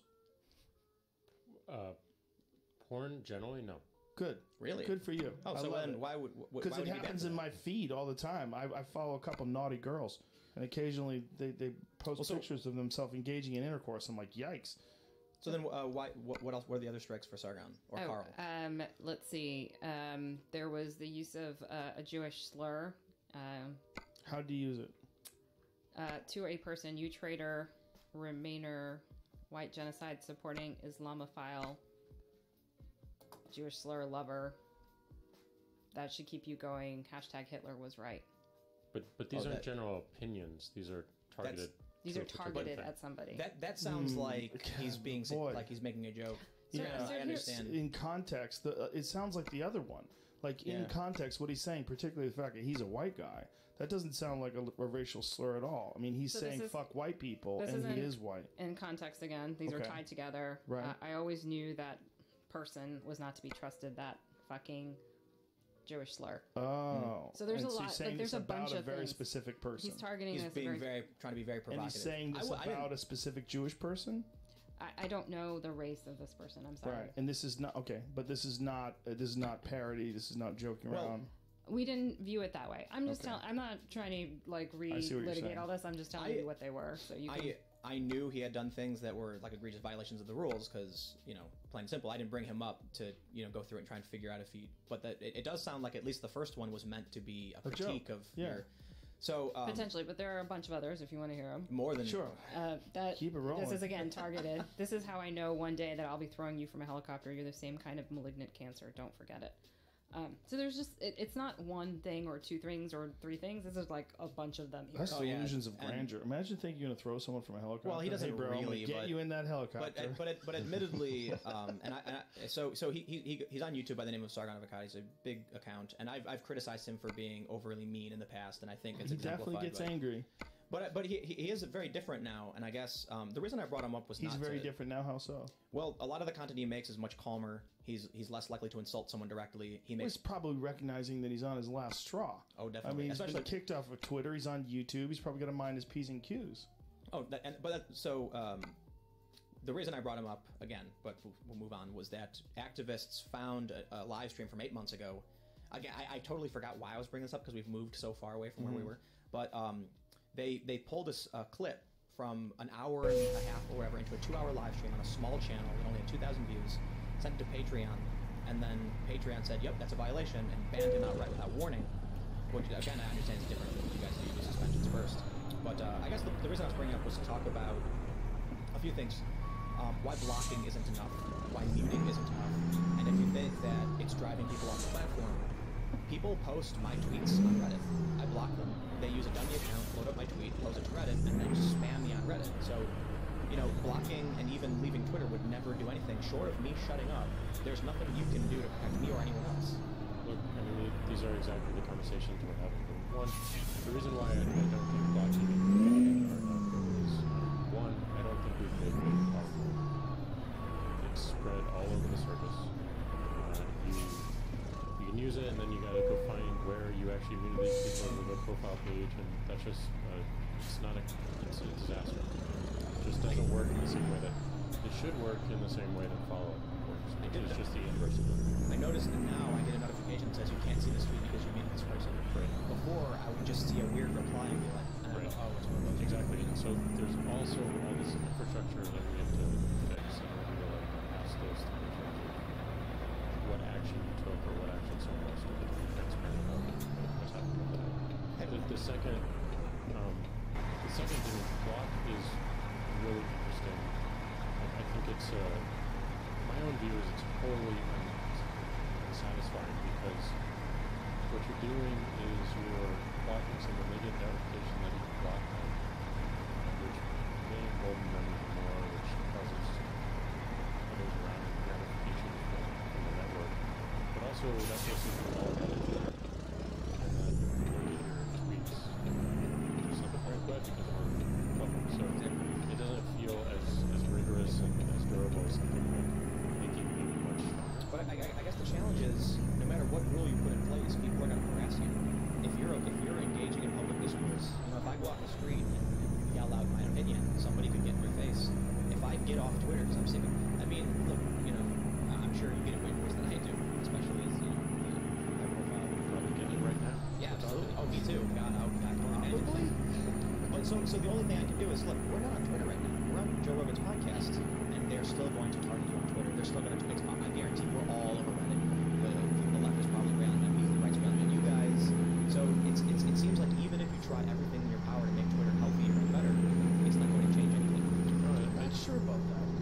Because one of the things that I do think is that I'm not in favor of a lot of this heavy-handed banning and a lot of the things that are going on, particularly like the case like the Megan Murphy case. But what I think that we are doing is we're exploring the idea of civil discourse.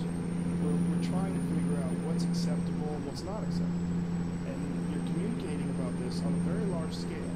And it's putting that out there, and then people are discussing it. Whether they agree or disagree, whether they vehemently defend you or hate you, they're discussing this. And I think this is how these things change. And they change over long periods of time. Think about words, can't say anything. Right. You know, I mean, there's so many of them that were extremely commonplace or not even thought to be offensive 10 years ago that now you can get banned off the platform. Well, that's a good point to argue against banning people and to cease enforcing hate speech rules. I agree with that as well. I think it's both things. Let me tell you something important. I was in the UK at an event for a man named Count Dankula, who I don't know if you've heard of. Oh, sure. Yeah, Dankula's the guy who got charged and convicted of making a joke where he had his pug do a Nazi salute. But I was there and I was arguing that a certain white nationalist had used racial slurs on YouTube. He has. I'm going to name him. And some guy in the UK said, that's not true. He's never done that. And I said, you're crazy. Let me pull it up. Unfortunately, I don't know why, but when I did the Google search, nothing came up. What I did notice was at the bottom of the page it said, due to UK law, certain things have been removed. So I don't know if it's exactly why I couldn't pull the video proven or tweets or anything, because I think using these words gets stripped from the social platforms. I could not prove to this man, the person in the UK, that this man could use a VPN. Yeah. I mean, at the time, I was just like trying to pull it up, and I'm like, oh, that's weird. So now you have someone who doesn't realize he's a fan of bigoting because the law has restricted his speech. So there's a point to be made. If you, I understand you want a healthy, like you want Twitter to grow. You need it to grow. The shareholders need it to grow. The advertisers need to advertise. So you got all these restrictions. But allowing people to say these awful things makes sure we stay away from them, and it allows us to avoid certain people. Isn't it important to know that these people hold these beliefs? If you get rid of them, someone could walk into a business and you wouldn't even know that they were a neo-Nazi, but if they were high profile saying the things, you'd be like, that's the guy I don't like. You're absolutely right. It's like one of my favorite sayings is that sunlight is the best disinfectant. And it's so true. Like, one of the biggest problems with censorship is the fact that you push people. This is something I worry about. It's not that I don't worry about it. You ban people for these rules? Because I also worry about driving people away from the platform and affecting their real lives. So, like, we're trying to find this right balance, and I hear you. Like, you may not think we're drawing the line in the right place, and we get that feedback all the time, and we're always trying to find the right thing. But I worry as much about, like, the underground and, like, being able to shine a light on these things as anything else. Tim, I think it's a cost-benefit analysis, and we have to constantly rehash it and do it. Like, we have the technology we have today, and we are looking at technologies which are the aperture, and we all agree that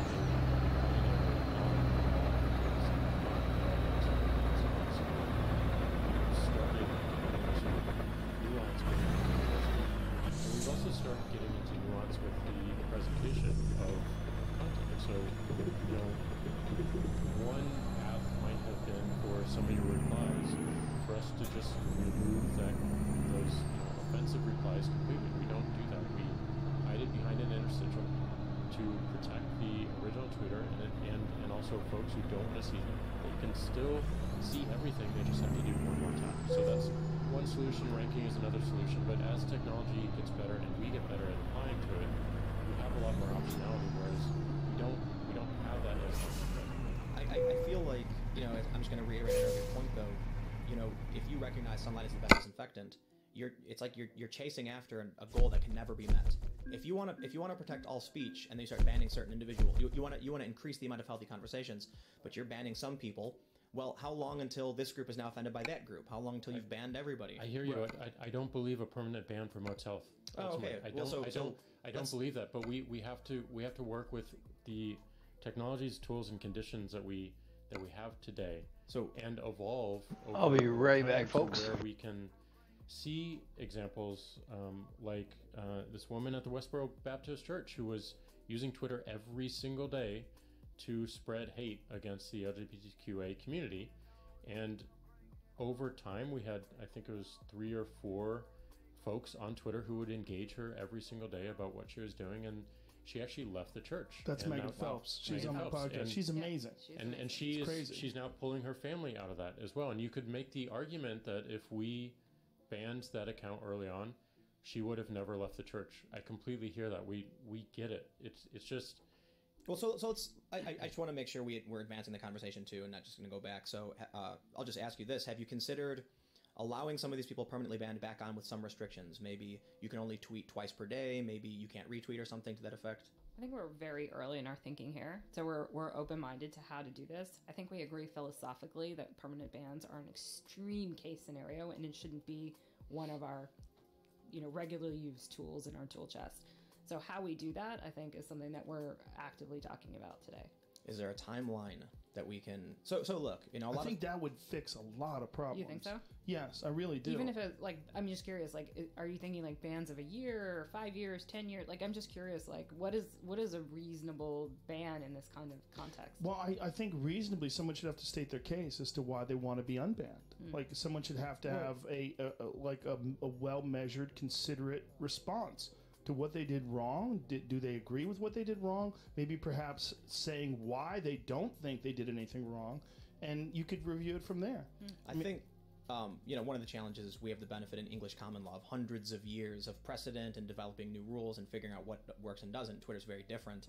So I think with the technology, I don't know if you need permanent bans or even suspensions at all. You could literally just, lock someone's account is essentially suspending them, but I wouldn't, claim to know anything about the things you go through, but what if you just restricted most of what they could say? You blocked certain words in a certain dictionary. If someone received such a greased hill. Well, but think about it this way: is it better that they're permanently banned, or no? It's not better, but it's not good either. Well, no. Think about it this way: instead of being suspended for 72 hours, you get a dictionary block from hate speech words, right?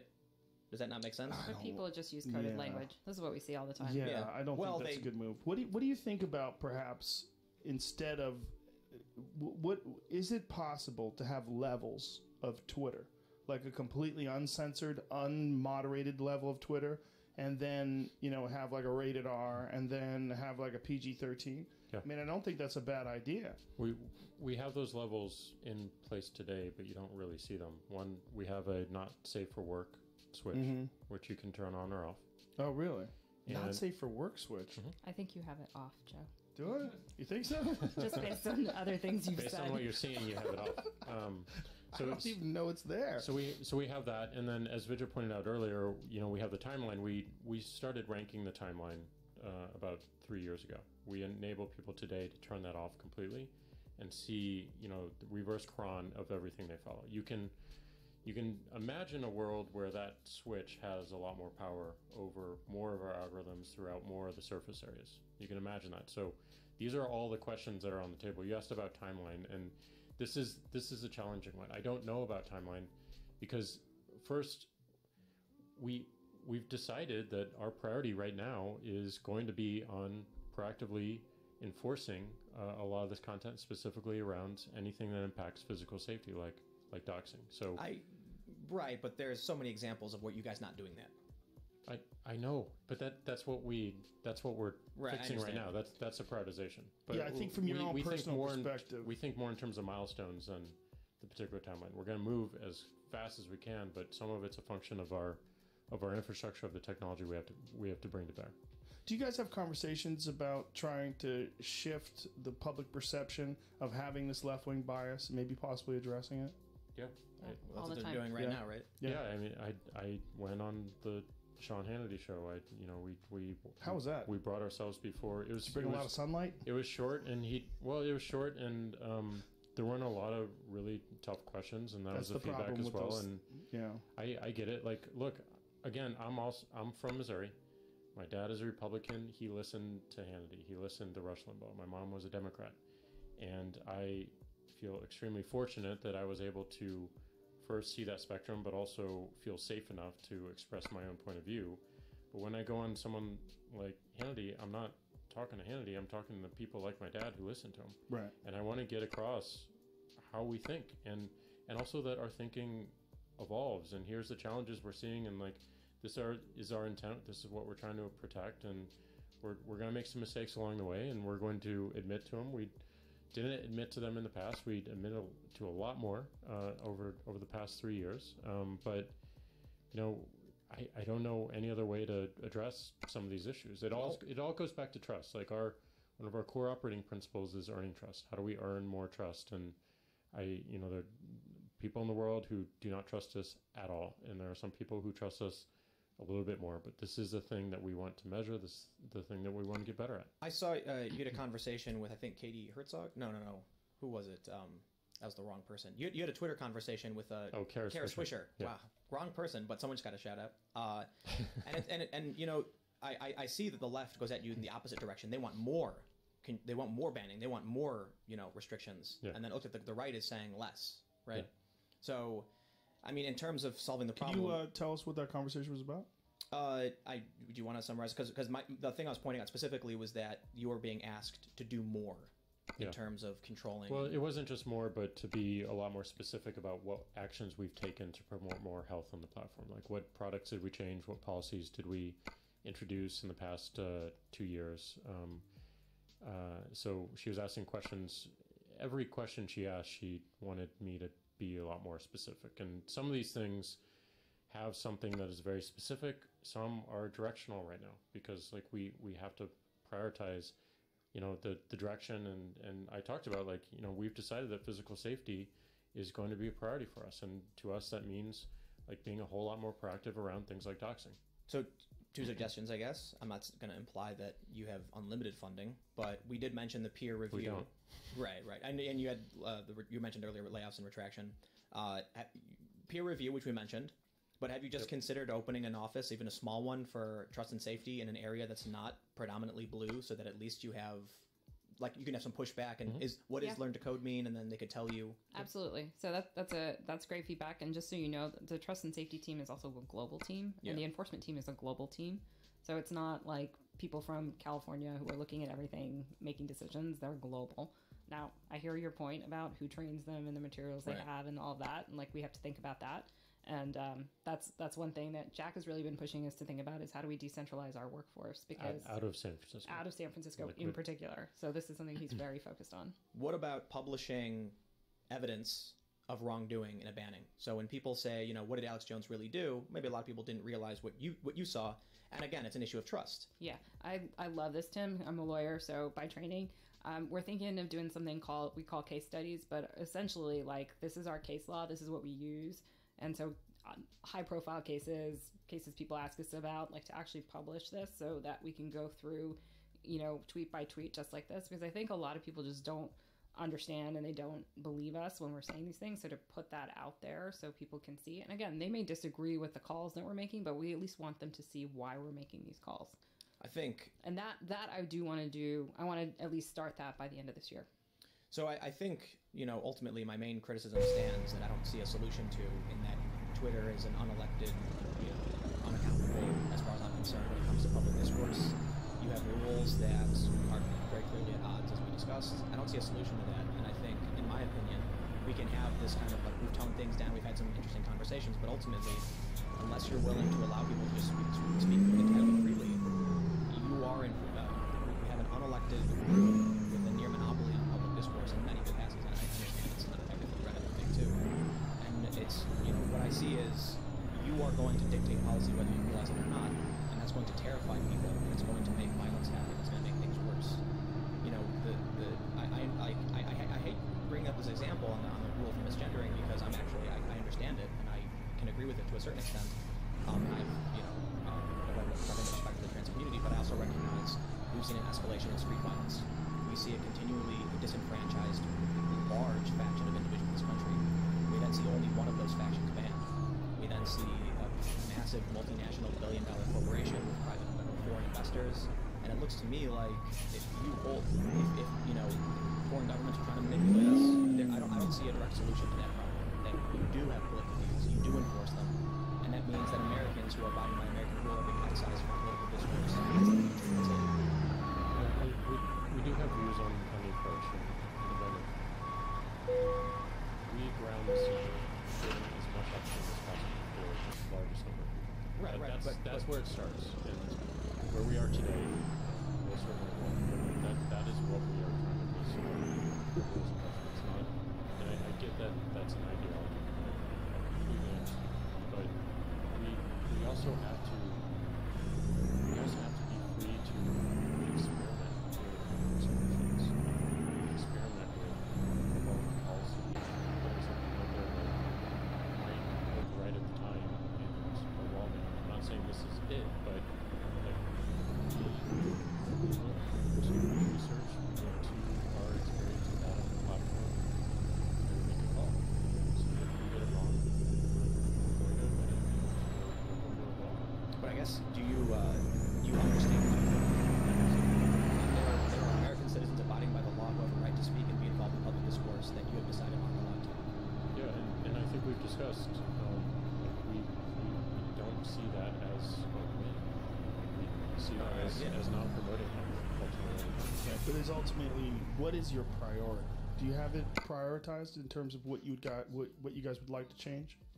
I think Jack has said it a couple times, but the first thing we're going to do is prioritize people's physical safety, because that's got to be like understanding. You already have done that pretty much, right?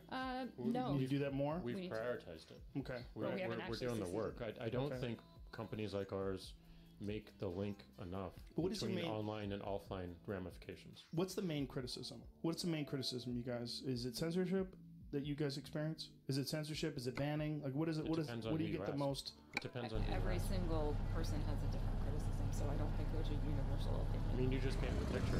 Right. I mean, like the left end of the spectrum is asking for more. Sure. And the right is asking for less. That's very simplified just for this country. But I mean, my opinion would be, as much as I don't like a lot of what people say about what they do, the rules you've enforced on Twitter have done nothing to stop harassment towards me or anyone else. Right? I swear to God, my Twitter, I mean, my Reddit is probably 50 messages from various, far left and left-wing subreddits lying about me, calling me horrible names, quote tweeting me, and these people are blocked, right? And I never used to block people because I thought it was silly because they can get around it anyway. But I decided to at one point because out of sight, out of mind. They see my tweets less, they'll probably interact with me less. But they do this, and they lie about what I believe, they lie about what I stand for, and they're trying to destroy everything about me. And they do this to other people. I recognize that. So ultimately I say, well, what can you do? It's going to happen on one of these platforms. The internet is a thing. As they say on the internet, welcome to the internet. So, to me, I see Twitter trying to enforce all these rules to maximize good, and all you end up doing is stripping people from the platform, putting them in dark corners of the web where they get worse, and then you don't actually solve the harassment problem. Reddit's hardly a dark corner of the web, right? No, I'm not talking, but there are dark corners of Reddit, there are alternatives. I mean, the internet isn't going to go away, and people have found alternatives. And here's the other thing that's really disconcerting. We can see a trend among all these different big Silicon Valley tech companies. They hold a similar view to you guys, they ban similar ideology, and they're creating a parallel society. You've got alternative social networks popping up that are taking the dregs of the mainstream and giving them a place to flourish, grow, make money. Now we're seeing people be banned from MasterCard, banned from PayPal, even banned from Chase Bank, because they all hold the same similar ideology to you. Oh, it's in some capacities, I don't know exactly why Chase doesn't. I assume it's because you'll get some activists who will lie. Explain what you're talking about. So there have been a series of individuals banned from Chase Bank. Their accounts have been? Yes, their accounts were closed. I think maybe the most notable might be Martina Markota. I don't know much about her. I follow her on Twitter, and her tweets are typical conservative fare. And she created a comic, I think it's called Lady Alchemy. She's a Trump supporter, and she got a notice that her business account was terminated. You then have Joe Biggs, who previously worked with InfoWars. I don't know much about this, I didn't follow up, but he tweeted out, Chase has shut my account. And then you have the new chairman of the Proud Boys, Enrique, I forget his last name, Ontario or something. And so, He's really white. Oh no, he's Afro-Cuban. I know that's what I heard. So what I see across the board, it's not just, and this is what I wanted to bring up before about perspective on these things. You guys are like, we're going to do this one thing, and no snowflake blames itself in the avalanche. But now what do we have? We have conservatives being strict from PayPal. We have certain, I'll just say some individuals from PayPal, Patreon, financing, so they set up alternatives. Now we're seeing people who have, like, you mentioned Westboro Baptist Church, and she's been radicalized by being on the platform. But now we have people who are being radicalized by being pushed into the dark corners, and they're building, they're growing, and they're growing because there's this idea that you can control this, and you can't. I think you mentioned earlier that there are studies showing, and also counter studies, but people exposed to each other is better. I found something really interesting, and because I have whether or not people want to believe this, all of my friends are on the left, and some of them are even like socialists, and they're absolutely terrified to talk because they know they'll get attacked by call for censorship and try to get fired. And when I talked to them, I was talking to a friend of mine in LA, and she said, "Is there a reason to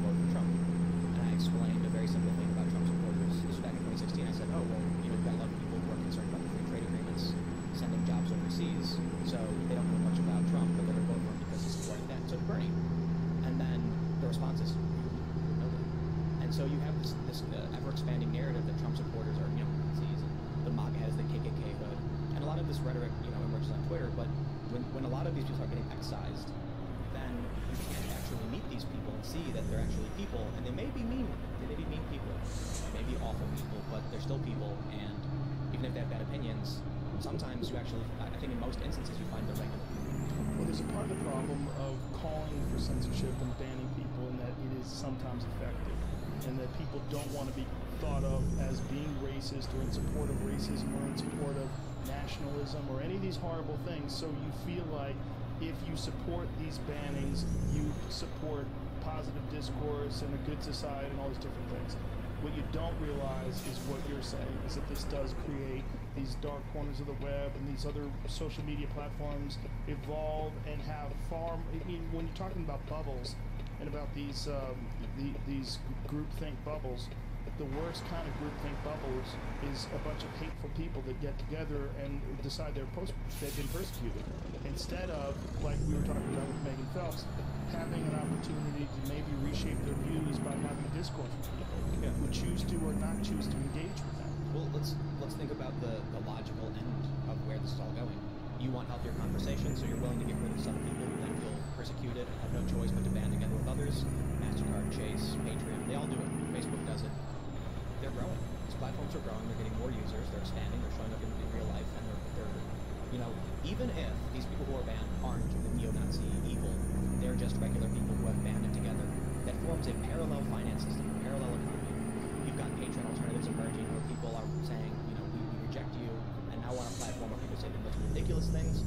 Now they have money. It normalizes that as well. That's also part of the problem. That's what I mean by parallel society. To them, everything they're doing is just and right, and you can't stop them anymore. And it develops hate for the opposing viewpoint. You start hating people that are progressive because these are the people that, like, you and I have talked about the Dating Society report that labeled us as all right adjacent or whatever. And now more fake news coming out. Yeah, well, it's ridiculous. They connected because you and I have talked to people that are on the right or far right, and somehow or another we're secretly far right. And that there's this influence network of people together. Well, it's a schizophrenic connection. It's one of those weird things where people draw a circle. Oh, you talk to this guy, and this guy talk to that guy, therefore you know that guy. Well, so here's an expanded part of this problem. So this is probably not familiar with a group called Data Society published, it's entirely fake, report labeling 81 alt-right adjacent, whatever they want to call it, YouTube channels, including Joe Rogan and me. It's fake. But, you know, what a couple dozen news outlets wrote about it as if it was fact. You believe the Proud Boys were labeled as by the FBI's extremists when they actually weren't. It was a sheriff's report from some not affiliated with the FBI. But they are activists within media who have an agenda, and we saw this with Dr. Coe. It was an NBC reporter who very clearly is, you know, left identitarian, writing a story for NBC. Then your average American sees that NBC story, thinks it's factual. Then everyone talks about it. Then your people hear about it. Then you start banning people. So, you know, I guess to drive the point home, the snowflake won't blame itself on the avalanche. You guys are doing what you think is right. So is Facebook, YouTube, Patreon, all these platforms, and it's all going to result in one thing. It's going to result in groups like Patriot Prayer and the Proud Boys saying, I refuse to back down, showing up. It's going to result in Antifa showing up. It's going to result in more extremism. You've got an Antifa account that published the home addresses and phone numbers that hasn't been banned. That's going to further show conservatives that the policing is asymmetrical, whether, you know, it is or isn't. And I think the only outcome to this on the current course of action is, like, insurgency. We've seen people planting bombs in Houston trying to blow up a statue. We saw someone plant a bomb at a police station in Eugene, Oregon. 2 weeks before that, a guy showed up with a gun and fired 2 rounds at a cop wearing a Smash the Patriarchy and shill shirt. So, you know, so that happens, then a week later they say you killed our comrade, then a week later a bomb is planted. I don't believe it's a coincidence, maybe it is. But I lived in New York, I got out. Too many people knew who I was. And there was people sending me emails with threats, and I'm like, this is escalating. You know, we've seen from the past years, we've seen Breitbart has a list of 640 instances of Trump supporters being physically attacked or harassed in some way. There was a story the other day about an 81-year-old man who was attacked, and it seems like everything's flowing in one direction, and nobody wants to take responsibility and say, maybe we're doing something wrong, right? That's why I brought up early regulations, in my opinion, inevitable. I don't think it's going to be responsibility anymore. We have a desire. We have a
these companies think they're doing the right thing, and they've all just contributed to this nightmare. We need to tell them blanket regulation. And so what I see with these companies like banking institutions, public discourse platforms, video distribution, I'm really worried about what regulation will look like, because I think the government is going to screw everything up, but I think there's going to be a recoil of, first I think the Republicans, because I watched the testimony you had in Congress and I thought they had no idea what they're talking about, nor did they care. There was like a couple people who made good points, but for the most part they were like, I don't know. They asked about Russia and stuff. So they have no idea what's going on, but there will come a time when, for instance, one of the great things they brought up was that by default, when someone in DC signs up, they see way more Democrats than Republicans. Right? You remember that when they testified? Yeah. So, well, there's an issue. And I don't think, I believe you when you say it's algorithmic, that these are, prominent individuals, so they get automatically recommended. But then they're, so again, the solution to that, like how do you regulate a programmer to create an algorithm to solve that problem is crazy if you're regulating someone who invents technology. But I feel like there will be a backlash when too many, and right now we're seeing, one of the reasons we're having this conversation is that conservatives feel like they're being persecuted and repressed.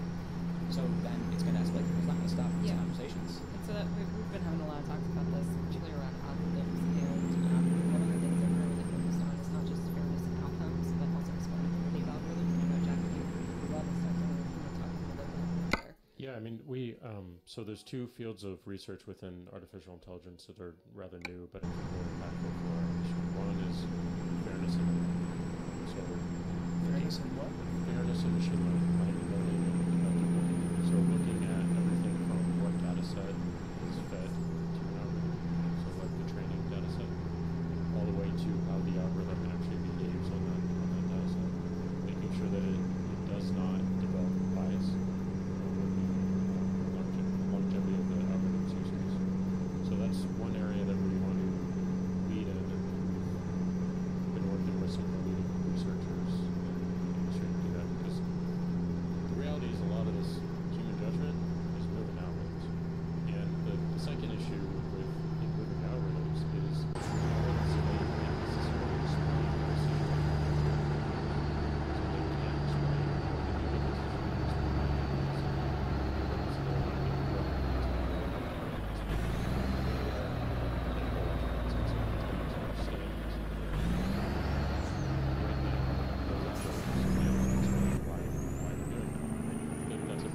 because it doesn't ever fit every 15 minutes, but as we offload more and more of these decisions, maybe internally, also digitally to watches and to cars and whatnot, there's no ability right now for an algorithm to actually go through and list out the criteria used to make a decision. So this is another area that we're really good at if we want to continue to be transparent around interaction, because a lot of these things are just black boxes being built that way because there's been no research into what these algorithms to explain what the decision is.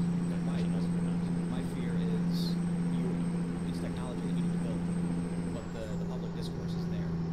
We know that foreign governments are doing this. We know that Democratic operatives in Alabama did this, and so I imagine that with Donald Trump, he talked about an executive order for college campuses, so that the chattering is here. Someone's going to take a sledgehammer to Twitter, to Facebook, to YouTube, and just be like, not understanding the technology behind it, not willing to give you the benefit of the doubt, and just saying, I don't care why you're doing it, you're a man. You know what I mean? Pass some bills, and that's over. Again, clarifying, I think you guys are biased, and I think what you're doing is dangerous, but I think that doesn't matter. All of these companies are doing simple things, and it's entirely terrible. That's terrifying. PayPal's done this wrong. It seems like one of the things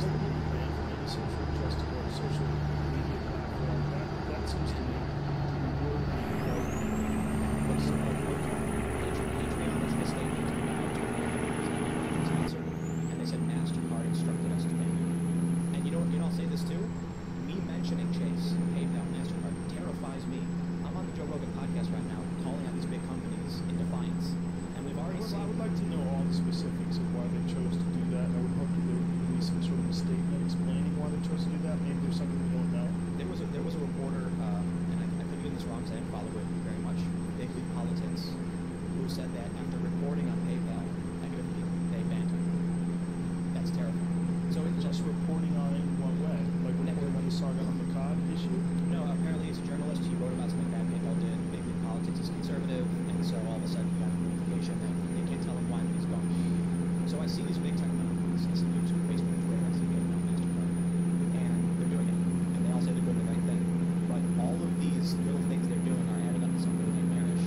And some legislators going to show up in a matter of time with a sledgehammer and just, he's going to back your algorithm. Well, it's really the same stupid logic where I was talking about with Gavin was saying, punch me. Punch me, it doesn't end there. Oh, yeah, You punch ban back. them.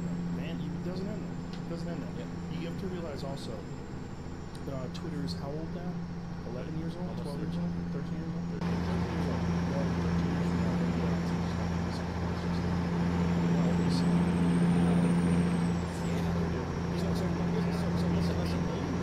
Let's talk about the incestuous relationship that a lot of extremists have with the policies you guys push. Yeah, it was starting to stand up last time.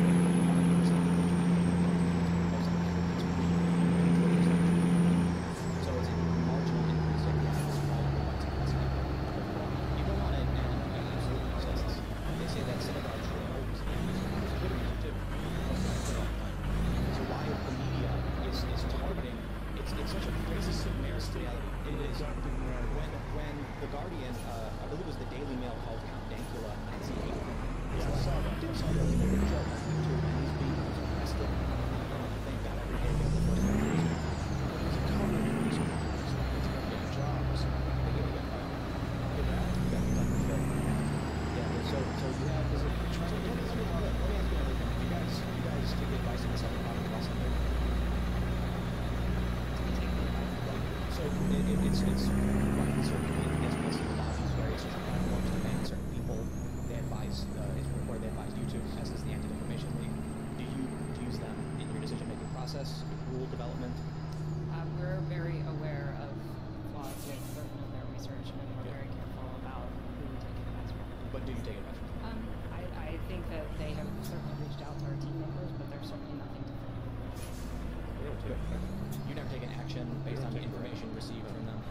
So the reason I bring them up specifically is that they're cited often, in the United States. There's other groups like Hogan Hate the UK, and they're all they're figurative guns for saying this. But the Southern Poverty Law Center wrote an article where they claimed I went to Iran for a Holocaust deniers conference. I've never been to Iran. And their evidence was this guy found an archived website from a Holocaust denier with my name on it, and that was their proof. And there are people who have been labeled, extremists by this organization that have been. Sam Harris. Sam Harris was yeah. Didn't they lose a big lawsuit around this as well? They settled. Yeah. So again, like not to imply that you guys do either, but I ask specifically because it's been reported other organizations do. So we have activist organizations, we have journalists that I can attest are absolutely activists. I worked for Vice, I worked for Fusion. I was told implicitly, not explicitly, to lie to some of the audiences is a word. I've seen the narratives they push, and I've had conversations with people that I'm gonna keep relatively off the record. Journalists who are terrified because they said the narrative is real.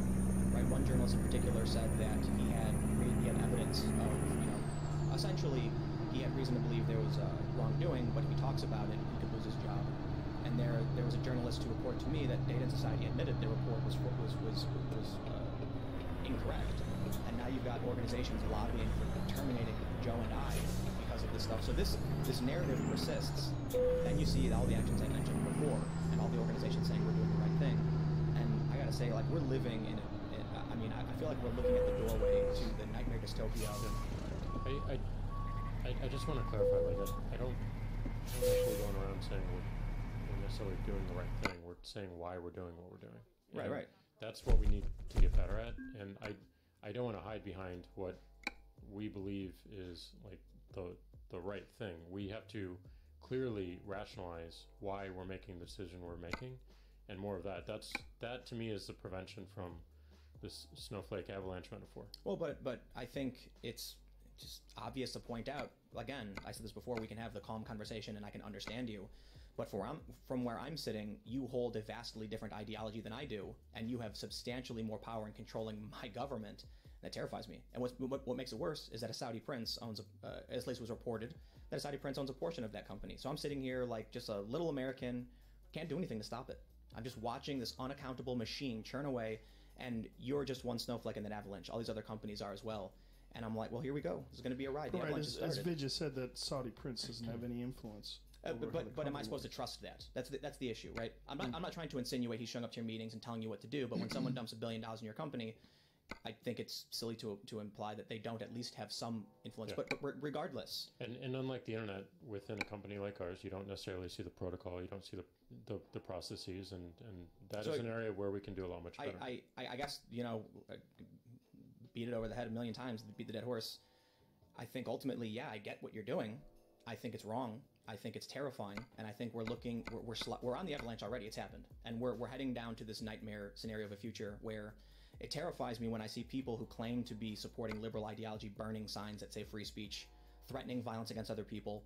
You have these journalists who do the same thing. They accuse everybody of being a Nazi, everybody of being a fascist. Joe Rogan, for Christ. Issue. And you're like a socialist, as far as I know. You're like UBI proponent. You know. I wouldn't necessarily say I'm very liberal. I'm being facetious. I'm very liberal, and except for Second Amendment, that's probably the only thing that I disagree with a lot of liberals on. And then you see what the media says about everybody. You see how they call Jordan Peterson all day and night alt-right. The alt-right hates him. Yeah. And this narrative is used to strip people of their income, to remove them from public discourse. And well, it's foolish because ultimately, upon examination, like you were saying, that sunlight is the best disinfection. Absolutely. And upon examination, you realize that this is not true at all, and that these people look foolish, like the Data in Society article. No. All these organizations publish that as fact without looking at any data. Maybe some did, but anybody. Some dozens. But yeah, maybe. And no, they're still citing it. We're talking about millions and millions of people. Who are these people that are still citing it? Guardian. Well, clang the bell and start yelling shame. But so look, foolish. We now have, and this, which makes things muddier, is we now have a guy who's claiming that he did you're gonna love this. There's a guy claiming that the 81 accounts listed on this thing as alt-right are no longer being recommended on YouTube. And so I looked at the statistics for various people on these channels, because first of all, my channel is doing great. My recommendations are way up, as are yours. A lot of people are growing, and I did a comparison, like, subscribers are up, views are up, what's this guy claiming? And apparently, he did a big sampling of videos where he, for some reason, thought you, Joe Rogan, were 12% of all videos in this network. And then when his data stopped working, he claimed that everything stopped. So he actually produced a graph of primarily your channel, and then when his system stopped working, he published that, and it was picked up by CNET.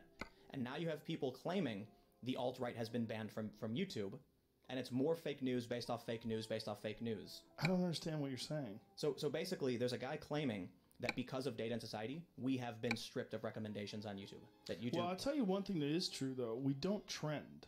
Like Alex Jones was saying, like the video we did got 9 million views, but it's not trending. And I said, well, it's because my videos never trend. They just don't trend. Well, but I think it's probably because of the language that's used.